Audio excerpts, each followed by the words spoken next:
Welcome, everyone. Welcome. I'm Cindy Runger, president of Seattle Rotary. I can feel the buzz in this room. It's pretty exciting. So, we are a network of 1.2 million people around the world dedicated to leadership and service, and Seattle 4, being over 400 members strong, is one of the largest in the world. So I'm happy to share this high-impact hour with you. Today, we are going to hear about a service project, some networking opportunities, and of course, the Honorable Judge Robart. So we know it's a special day when we have Father Steve Sundberg do the inspiration. So Father, it's good to see you. Thank you very much. My remarks and prayer fit with the song. I wrote this before the smoke came here to Seattle, but I think it makes it more poignant. It's about the protection of our land.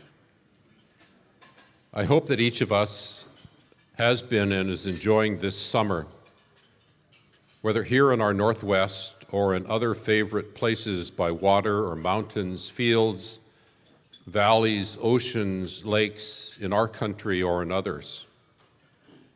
We've been given a wonderful planet to enjoy, to support our life, to inspire us, and for us to care for as a gift of nature or of God. Our planet belongs to all of us everywhere, and it belongs to all who have come before us and all who will come after us.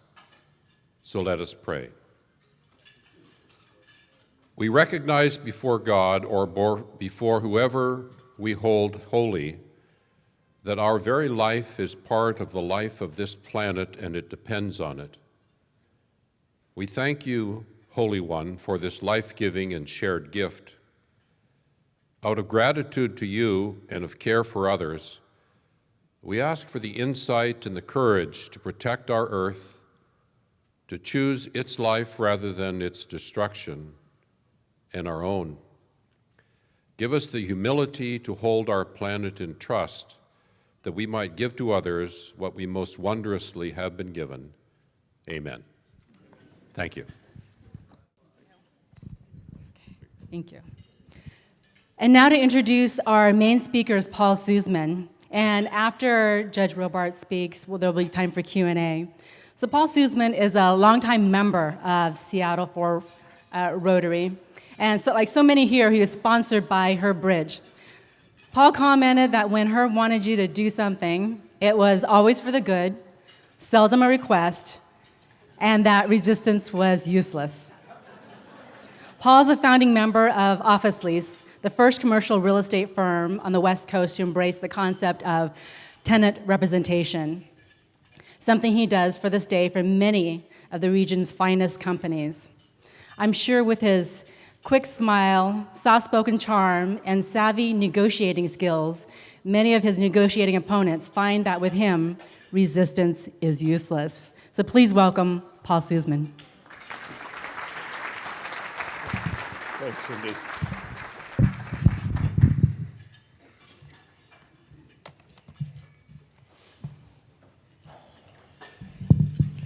On a blustery November morning in 1996, my 5-year-old son and I waited in line for 3 hours before climbing to the crown of the Statue of Liberty to gaze out at Ellis Island, gateway for over 12 million fellow immigrants to these shores and likely the ancestors of many in this room.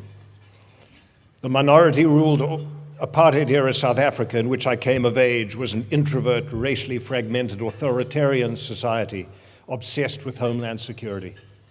The government used the threat of incursion from without to justify all manner of draconian legislation within to suspend or withhold people's legal rights. We grew up looking to the United States as a model of openness, opportunity, and optimism. After 9/11, I felt a creeping sense of déjà vu as my adopted country, once so confident, seemingly turned inward, appearing increasingly mistrusting of the world as my motherland once had been. The rhetoric of the last presidential elections was also sadly familiar, playing divisively to the baser xenophobic instincts of the electorate, undermining free press and the very underpinnings of hard-won civil and human rights. It was Mussolini who famously observed that if one plucks a chicken one feather at a time, it tends not to notice. Most Americans take our democracy for granted. We must be on guard to protect every feather that constitutes its plumage. Our rule of law is sacrosanct, but make no mistake, it is potentially under threat. Today's program is about its protection. On February 3rd, 2017, at Seattle's U.S. District Court in his packed courtroom, Federal Judge James Robart issued a temporary restraining order on President Trump's travel and immigration ban on the citizens of 7 majority Muslim countries. I was as honored on this occasion to be present as I am to regard the judge as an esteemed friend. What occurred in that courtroom reinforced the prescient wisdom of our founding fathers 230 years ago. They proposed a third branch of government, the judiciary, established by Article 3 of our Constitution, ultimately to rein in as necessary an otherwise unrestrained executive branch, to apply the law with only justice in mind, with no electoral or political concerns. In Judge Robart's court on that day, with well-reasoned ruling and dignified delivery, he fulfilled that role. In response to his ruling, he was labeled by the president in one of his wrathful tweets as a so-called judge. Let me tell you a little bit about our so-called judge. He and his brother grew up in Richmond Beach. His great-great-grandfather farmed land on Penn Cove and Whidbey Island. His father, Victor Lewis Robart, was a tanker captain at sea for much of the year. Neither his father nor mother Nora attended college, but she insisted that a higher education was the gateway to success, and she pushed her boys as relentlessly as any tiger mom. The future judge attended Richmond Beach High School, was an Eagle Scout, graduated in 1969 from Whitman College, and in 73 from Georgetown Law School, where he was administrative editor of the Georgetown Law Journal. He is past chair of Whitman's Board of Overseers. Joined the firm of Lane Powell, where one of the founding partners, George Powell, was, according to Judge Robart, a true gentleman and civically engaged, and he duly followed in these footsteps. He became managing partner before being nominated by President George W. Bush to his position as federal judge for the U.S. District Court. During the confirmation hearings, he testified that his greatest pleasure is when he's able to help people who might otherwise feel the justice system stacked against them. He said when they leave the courtroom, they feel they've had a fair trial. He was confirmed by a vote of 99-0. He's former president and trustee of the Seattle Children's Home. He's provided years of pro bono work for Evergreen Legal Services. He and his wife, Mari Jabling, have also been foster parents to a number of immigrant families, youth.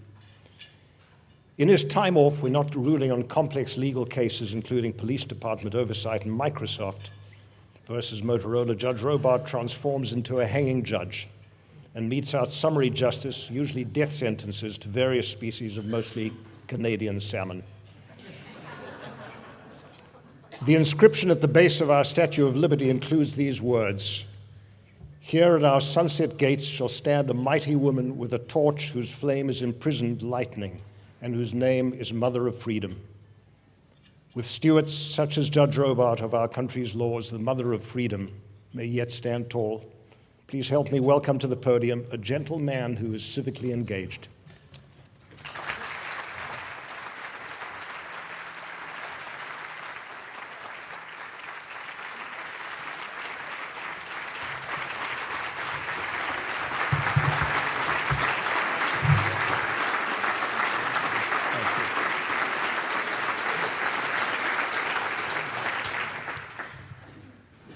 In preparing these remarks, I started thinking about public speeches that I've given and realized that I haven't ventured very far.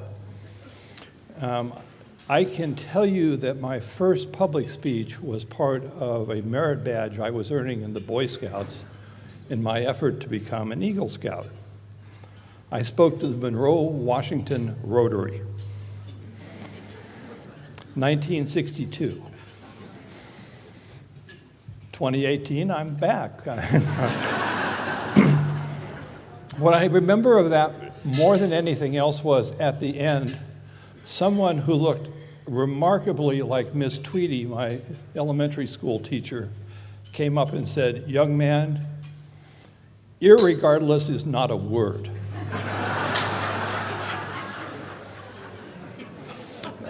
One is never too old to learn. Paul, in his very gracious introduction, said I was confirmed 99-0 by the Senate. I've never forgiven John Kerry. He was out running for president. Much of the mail that I received after my ruling had to address the question of who elected you president. And I thought about responding to those by saying, I was not in a presidential election, but I was confirmed by the Senate 99-0. And when President Trump gets something passed 99-0, I'll consider him my equal.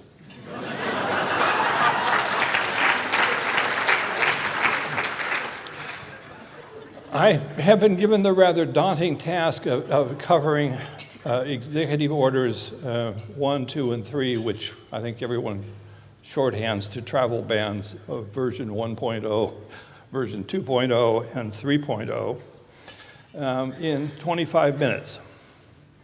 Can't be done, so I'm going to kind of mix two different topics. A little bit about the travel bans and a little bit what it's like to be called a so-called judge by the President of the United States. The only person who would have thought that was my friend Doug Atkins, who graciously is here today, and my high school chemistry teacher, who, when I dropped her class, said something to the effect of, I was destined to a life of crime.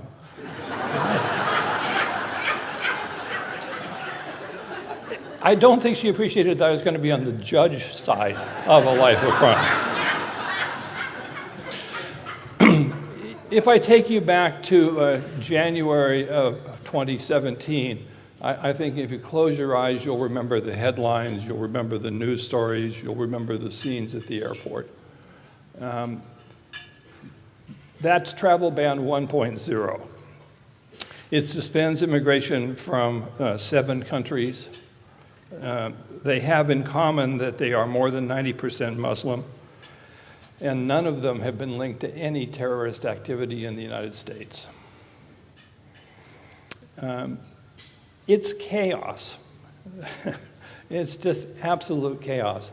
We now know that the language of the travel ban, and in fact the idea of the travel ban, was initiated by Stephen Miller and Stephen Bannon.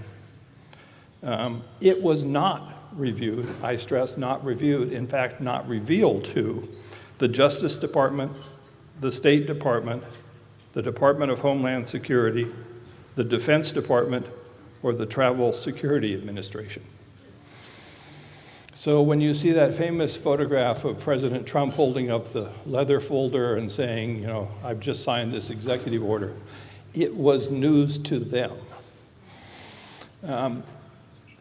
By the time I held a hearing roughly a week later, through various mechanisms, I had been advised that a number of the agencies who were in the administration were opposed to the travel ban and would I please kill it.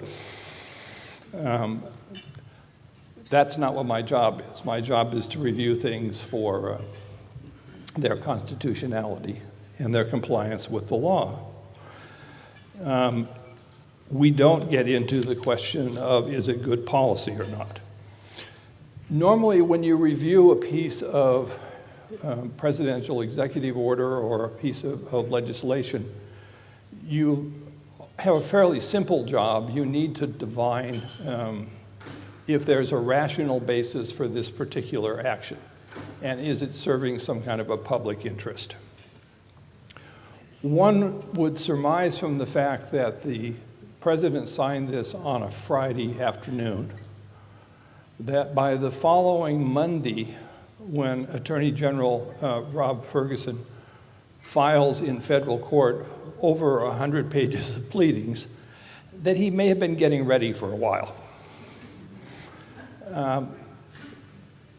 I'm not sure that everyone thought it was going to happen so early, but clearly the president had been talking about travel bans and walls. They file on a Monday. So we got Friday, we've got Monday. My colleague and friend, Chief Judge Ricardo Martinez, held a status conference on Tuesday because I was attending a judicial conference in Arizona. And he said, I've talked to the judge, and here's your briefing schedule, and you're going to have your hearing on Friday. We can act fairly quickly when we have chaos, and that's where we were. So what happens frequently when I give these remarks is people say, well, how did you get the case? And we have in federal court something called the wheel. Only the wheel is a computer. And it just clicks one case at a time, and then when someone files one, it's assigned to the next judge who's up. That was me. I had no special background, training, qualification, other than I'm a United States District Court judge, and it was my turn. Like I said, I'm going to bounce back and forth, some in chronology here and some not. After I issued my ruling, I learned promptly that one of the most popular things that was in the newspapers was 5 things you need to know about Judge Robart. I was laying in bed on Saturday morning, and the NPR is playing, and they say, 5 things you need to know about Judge Robart. And I'm thinking, oh God, he's overweight. He likes Maker's Mark. The newspapers have an interesting way of finding things out. There are at least 2 people in this room who were called by a national newspaper saying, we understand that you know Judge Robart, what dirt can you give us? One of them couldn't help himself and had to say, well, he was student body president at Shoreline High School in 1964-65. I thought that was very helpful. We have a hearing on Friday. It started at 2:30. I had to interrupt an event of national significance, a copyright case that I was hearing involving real estate photos of houses and who gets to use the photos after the house has been sold. It was either that or the travel ban. We stop at 2:30, there's argument. You need to know that the administration's response to the state of Washington's challenge, which at that point had been joined by the state of Minnesota, was to articulate the rather remarkable proposition that the president's actions are unreviewable by the court. That's a straight out quote from their briefing. There's a period at the end of it. The president's actions are unreviewable. When we're having the argument on Friday, they send out a very, very talented woman from Washington, D.C. And I say, well, let me read you this line out of your briefing, president's actions are unreviewable. Is that really the position you're taking in court? There's that Marbury versus Madison case, for those of you who are lawyers. 3 equal branches of government, all those messy things. For those of you who are aspiring lawyers or whose children are aspiring lawyers, when the response you hear is, the administration has instructed me to say, that you know that there may be not complete agreement with the statement. At about 3:45 on Friday, I indicated that I was going to sign a temporary restraining order. A temporary restraining order is the sort of equivalent of going to the emergency room or having battlefield triage. It lasts for 10 days or shorter. It's designed to preserve the status quo. That was my intention, which was to get us some space to try and get things sorted out.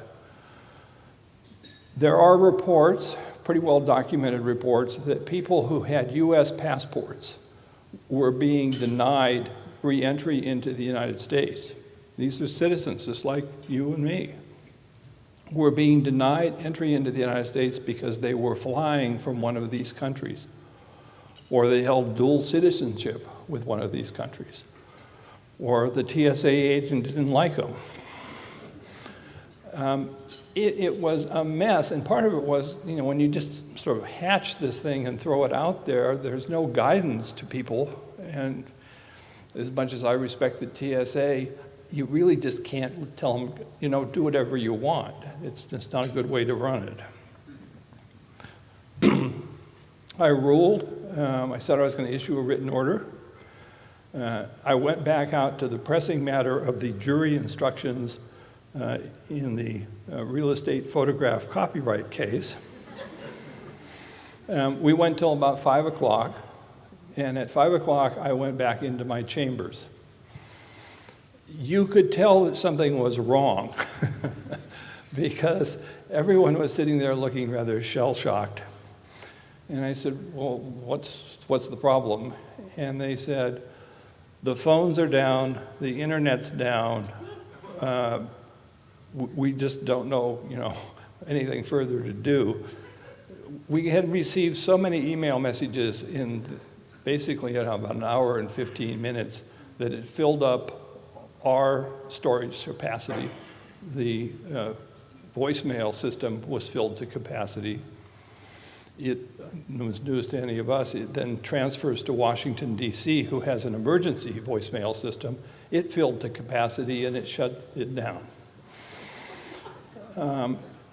There's a cottage industry in this country of celebrities. And believe me, I don't consider myself a celebrity, but a very helpful man from Ohio who has a series of bots whereby you can't trace him, posted my name, our office address, my home address, our home telephone number, email addresses, my wife's web page, and basically what happens is at some point you decide this is just pretty hopeless. The president does something at that point that's deeply troublesome to me, not because he called me a so-called judge. Some of my friends who were here find it not at all surprising that I was called a so-called judge. It's better than the name sometimes that the criminal defendants call me after I've sentenced them. But he tweeted out to around 40 million people this so-called judge quote. It changed dramatically the nature of the communications that we were receiving. It went from, we disagree with you, how could you do this, who elected you president, to a tone of, you're trying to usurp the country, you're not really a judge, you're destroying the presidency, you're destroying the country. That I can't forgive, because when you seek to undermine the judiciary, you do each and every one of us a huge disservice. That was on Saturday morning, fairly early. Sunday morning was a second tweet that has gotten a little bit less publicity. Apparently, the president decided to get some insurance because he said, terrible people are, quote, flooding into the country, unquote. I'm not sure how they're flooding in because the TSA is still enforcing this. If anything happens, the blood will be on the judge's hands, is the basic kind of text that's used. That changes the message again. The message then becomes one of, you're putting me at risk, you need to be stopped. That's troublesome, to say the least. All in all, we got about 46,000 communications, various forms, emails, letters, phone calls. The Marshal Service, whose responsibility it is to protect me, classified about 1,300 of them as outright threats. And they actually run it through an algorithm, and if you were the tyranny or tyrant, it pretty much automatically qualifies as a threat. Of those, about 115 require the Marshal Service to go out and see the people individually. And those are the ones who are saying things like, I'm in my car driving, or, you know, he won't make it to the office on Monday.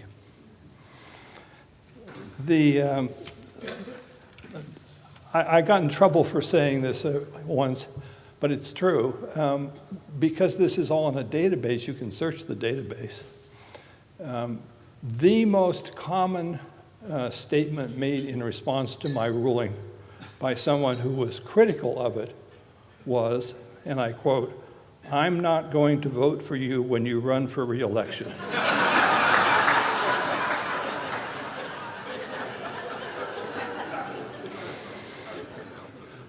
I know we have a number of people from the Seattle school districts here. I beg you to please pick up the iCivics, curriculum. I try and see a high school class at least once a month.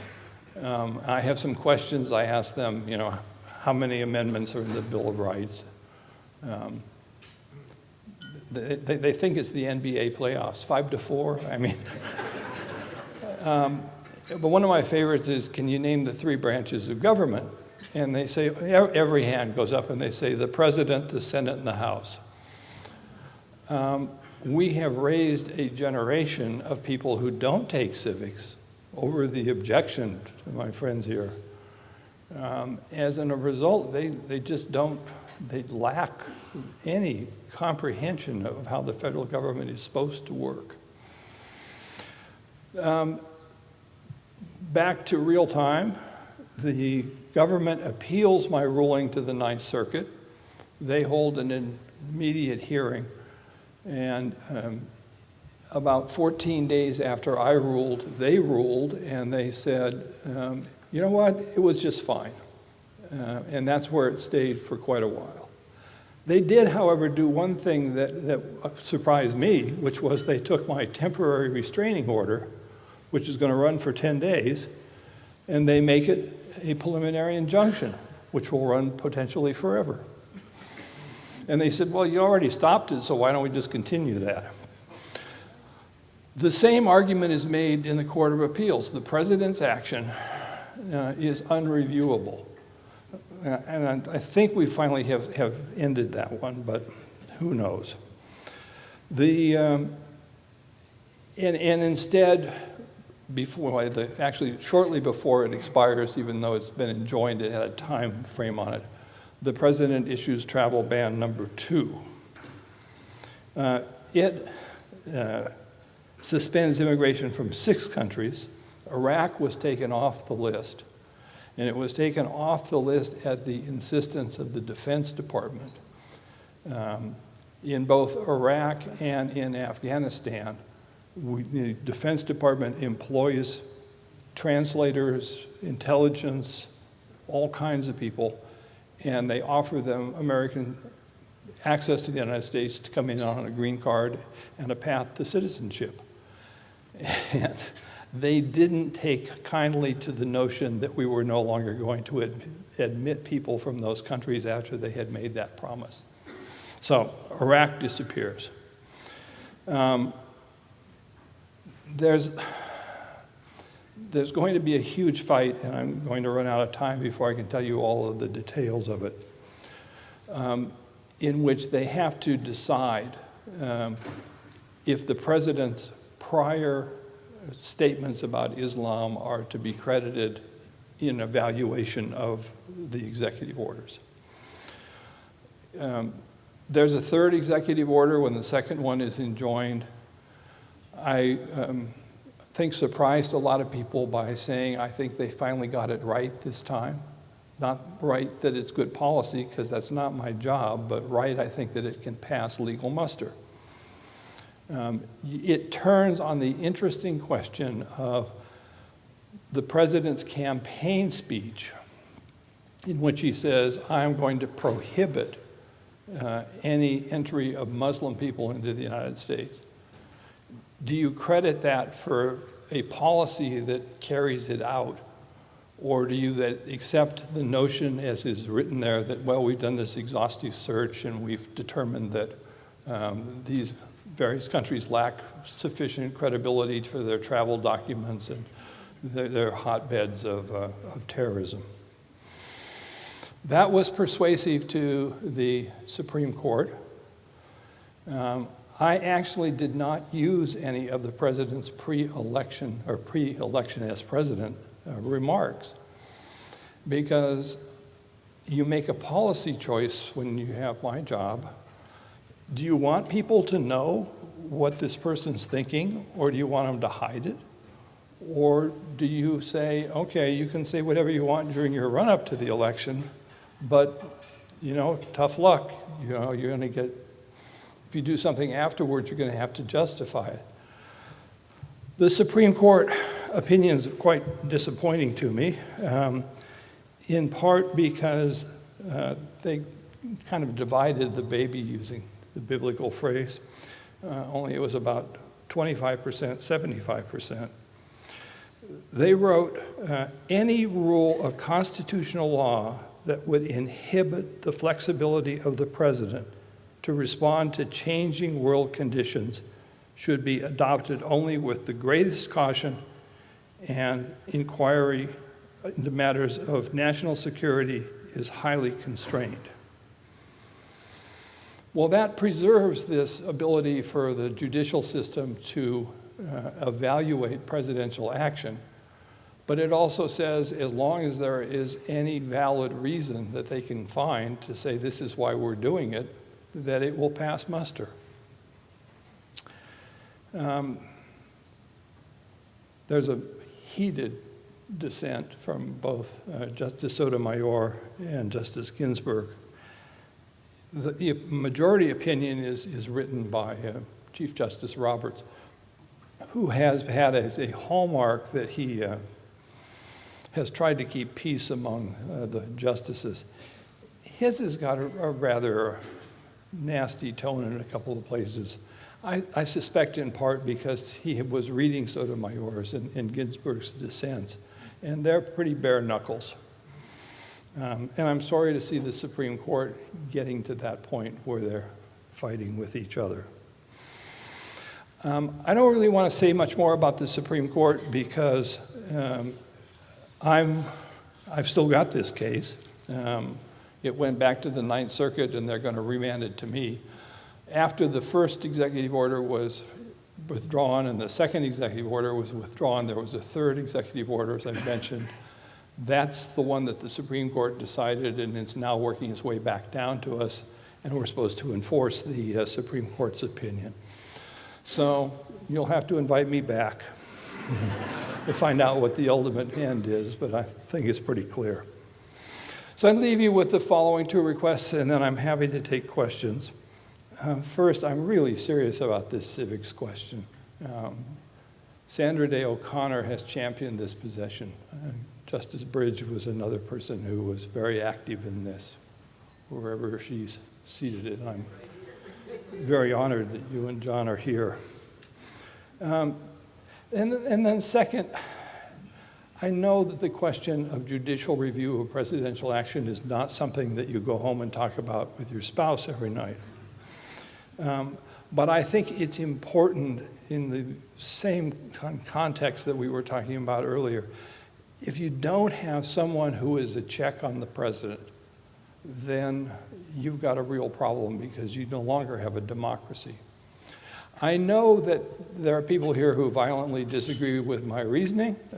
There hopefully are a few that agree with it, but there's no question that I won't take a chance on answering. So if the microphones are ready, so am I. Thank you.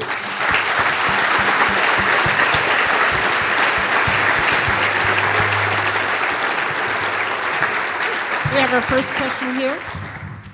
Judge, I just want to thank you for coming. And I was in Australia when in 2017, and on the TV came Washington State challenging this order, and I want to say thank you so much. I've never been so proud to be from Washington. Well, And I just, one other question, what can we do to help keep our judiciary strong? well, you can see a number of things that you can do. One of which is write your senators and congressmen, even ones that aren't from our state, and tell them to have some guts. I mean, right now, we're in this position where politics have replaced intelligence, and we're in a tribal situation. And I think, we just had a preliminary primary election in this state. Minuscule number of people voted. Sort of why do I care about who represents me in the Washington House of Representatives? Well, the reason is that ultimately that's election maps and election maps. We need to get back to a situation where we have a system of government that's concerned about something other than preservation of your own political party. That's what I think.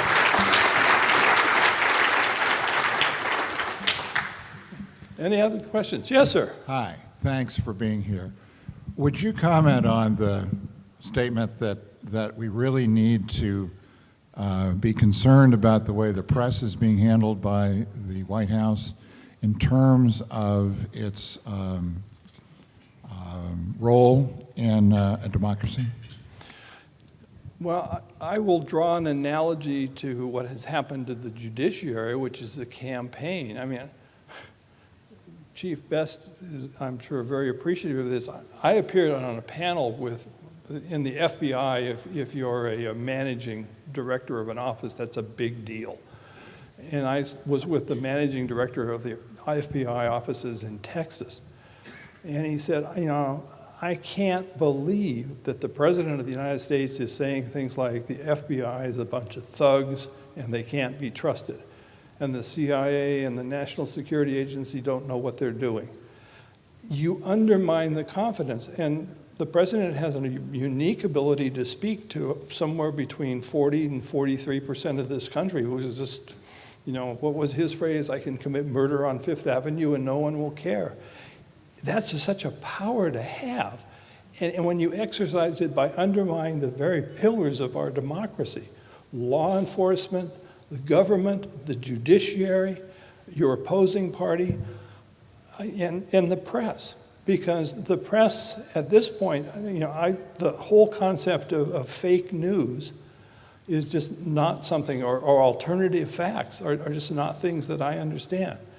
And yet there's a big chunk of the country that now has accepted that because it's been said so much.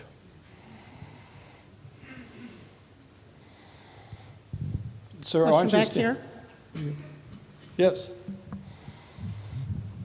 I have a question, and I guess what I'll say is, when I was in college, I called my girlfriend to ask her why she stood me up for a coffee date, and it was because her mom was on Pan Am Flight 103 when it blew up over Lockerbie, Scotland.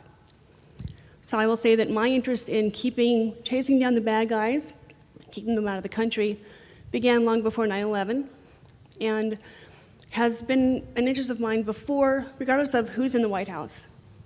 And my husband is an immigrant, my best girlfriend's an immigrant, and she's the godmother of my kids. So I don't care who's in the White House. And my question is, why President Obama had the travel ban 6 times on the same countries.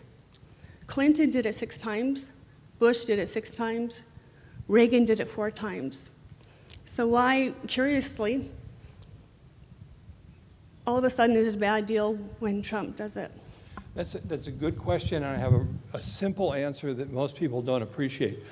The earlier travel bans, by and large, there are 1 or 2 exceptions, said you have to go through an enhanced vetting process, but you're not prohibited from entering the country. What the Trump travel ban did was to eliminate both immigration and enhanced vetting. and it became a complete ban on entry. And that, I think, is something that has gotten mixed up in this public debate. The enhanced vetting that was going on in both Republican and Democratic administrations sometimes was taking 2 years. And I get cases where people saying, I'm separated from my wife, I'm separated from my children. But it was not an outright ban. And secondly, it was never expressed in terms of, I'm picking on a Muslim country. There were countries on there where there were no Muslims. In the third travel ban, the one that the Supreme Court approved, Venezuela and North Korea were added. Those are both countries where I think you can make a very legitimate argument that potentially you would have people intending to do us harm come into the country. Combine that notion of religious discrimination, because I don't like a huge block. That's stereotyping, and that's the distinction that I draw for you.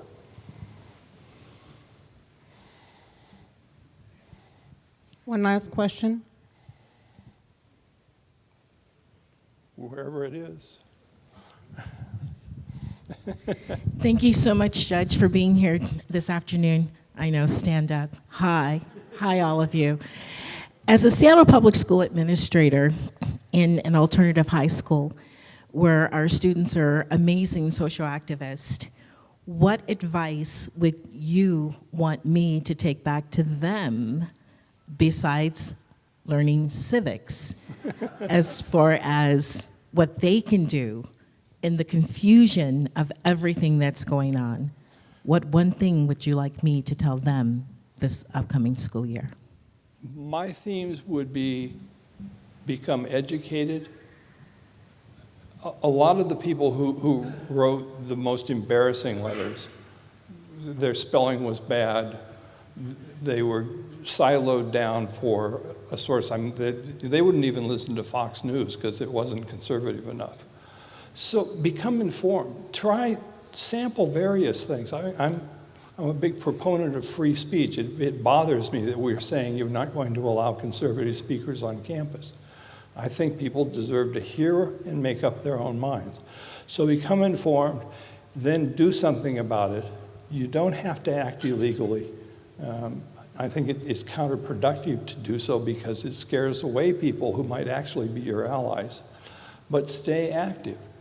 I think Chief Best can tell you, we get a lot of public comment about the police. It's nice, people are engaged, and it makes both groups better. And so I think those are the two things that I'd ask you to take back. You do me great honor inviting me to speak today. Thank you.